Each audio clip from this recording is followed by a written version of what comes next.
Bonjour à tous et bienvenue dans l'émission Quoi ma gueule, l'émission qui décrypte le personal branding d'un homme. Aujourd'hui, on est avec Laurent Morel, qui est un des fondateurs du cabinet de comptable Goneo, qui fait partie d'un grand groupe qui est lancé dans les années 70. Tu nous en diras peut-être un petit peu plus juste après. Pourquoi est-ce que tu as lancé Goneo ?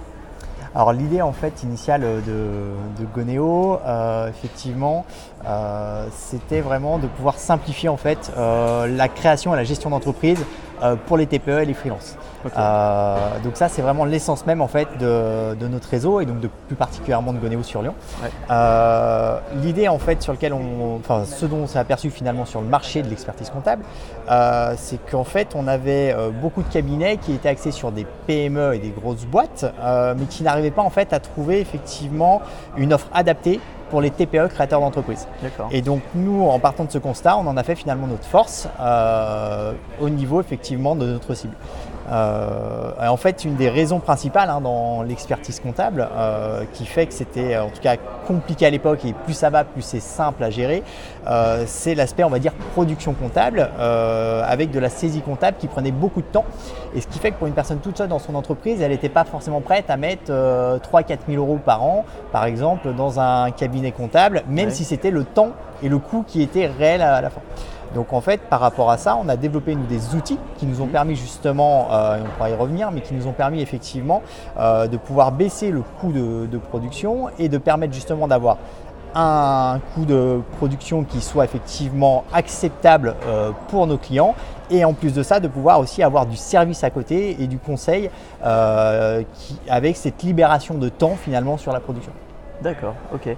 Le métier de comptable est un métier qui de l'extérieur fait peut-être pas forcément rêver, on parle beaucoup de chiffres, trucs comme ça. Qu'est-ce qui toi, déjà est-ce que tu es d'accord avec ça ?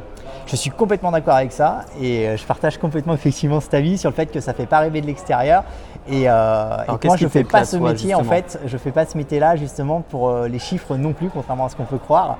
Moi ce qui m'éclate c'est justement de rencontrer des chefs d'entreprise, de comprendre leurs problématiques, de les accompagner et de les conseiller et vraiment sur une partie gestion plus qu'une partie purement comptable technique en tout cas. Donc moi c'est vraiment l'essence même de pourquoi j'aime ce métier. C'est quoi, je sais pas si tu avais une anecdote ou le truc qui t'a fait kiffer ces dernières années où tu t'es dit, ce dirigeant il m'a fait rêver ? Ce qui peut me faire rêver, c'est effectivement des personnes en fait qui comprennent tout de suite en fait en se lançant qu'il faut faire ce qu'on a envie de faire. Et donc ça, je trouve que c'est hyper important. Le dirigeant qui se lance en se disant moi, mon projet, c'est d'aller là, de faire ça. Et à la limite, que le client qui ne comprend pas ce projet, à la limite, ne soit pas client chez moi, c'est pas un problème. Et ça, c'est hyper important, je trouve, en tout cas dans la maturité des gens qui se lancent, de pouvoir avoir effectivement cette conviction de se dire j'ai ce projet. Il va marcher ou il ne va pas marcher, mais en tout cas, c'est mon projet de base. Je suis prêt éventuellement à pivoter un petit peu en fonction. Mais en tout cas, je reste sur une cible et sur une cible qui est précise. Et je sais ce que je peux faire et ce que je ne peux pas faire. Et donc, être concentré finalement sur une cible avec un cœur de métier précis. Quand on se lance dans une entreprise, effectivement, c'est souvent très compliqué de garder cette conviction-là. Et donc, en fait, il y a certaines personnes qui ont ça d'entrée de jeu. Et je trouve que c'est très fort, en fait, quand on se lance, c'est vrai qu'on a besoin de faire du chiffre d'affaires, de se dire non, moi, je vais me concentrer sur cette activité-là, cette clientèle-là. Et c'est effectivement ce qui va leur apporter la légitimité derrière, bien entendu. Super.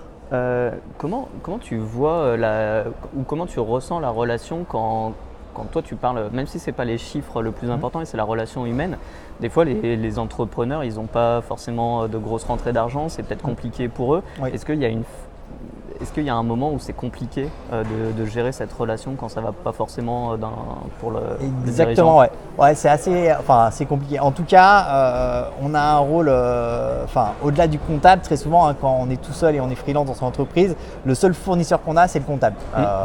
Et donc ça veut dire que quand je dis fournisseur, c'est la seule personne au quotidien qu'on peut appeler et pour toute problématique. Moi j'ai eu l'anecdote d'une personne qui s'était fait cambrioler à 23h le soir, elle m'a appelé. Et donc je lui ai juste rappelé que ça serait bien d'appeler la gendarmerie avant par exemple.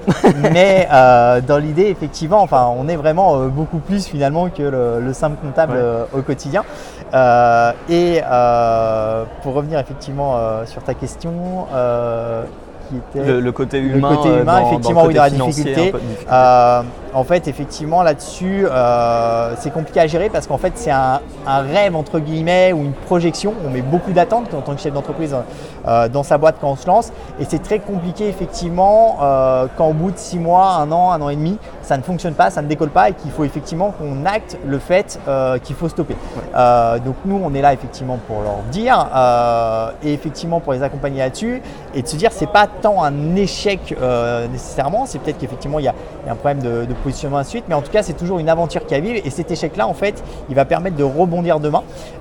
Mais c'est important en tout cas de ne pas s'entêter et ça c'est hyper important. On a beaucoup de gens effectivement qui souvent, parce qu'on y a mis corps et âme et aussi du financier, on va continuer à s'entêter, mais au-delà du raisonnable. Et c'est important de vraiment prendre du recul et se dire, il faut s'entêter un minimum, bien entendu. Et ça, c'est important, effectivement, de ne pas se dire, au bout de 2 mois, ça ne fonctionne pas, j'arrête.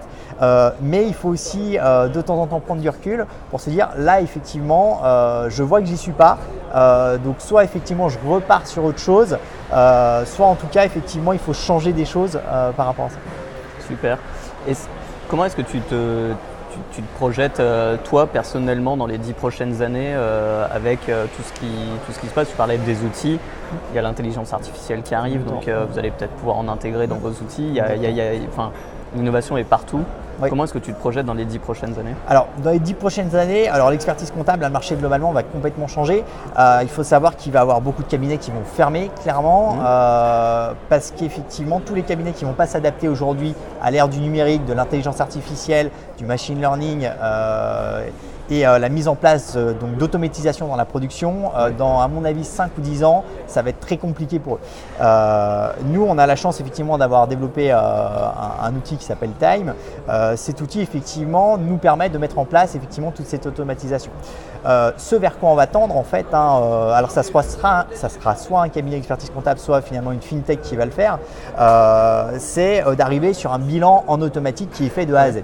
Avec un outil qui est connecté à ton compte bancaire, qui est connecté à ton compte Orange, SNCF, qui est connecté à l'ensemble des factures que tu pourrais avoir, qui agglomère tout ça. Et effectivement, l'idée, c'est la première personne qui arrivera finalement à faire un bilan en automatique.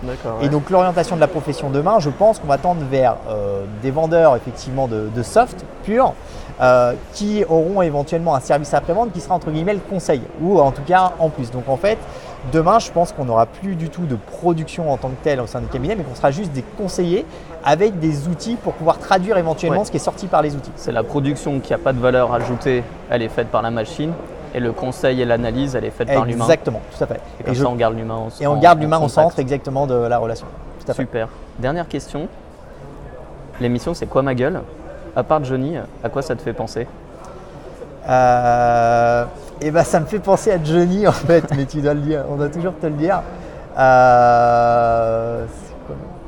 Non, ça me fait penser à. Non, ça me fait vraiment penser à Johnny, je suis vraiment désolé, je suis focus là-dessus. Ok, pas de souci. Merci en tout cas d'avoir joué le jeu des questions et des réponses. Et à très bientôt. Allez, merci Olivier. Soyez client Goneo, c'est une très bonne chose à faire. Merci à tous, suivez-nous sur notre page YouTube et Facebook et à très bientôt. Merci. Je vais aller éteindre.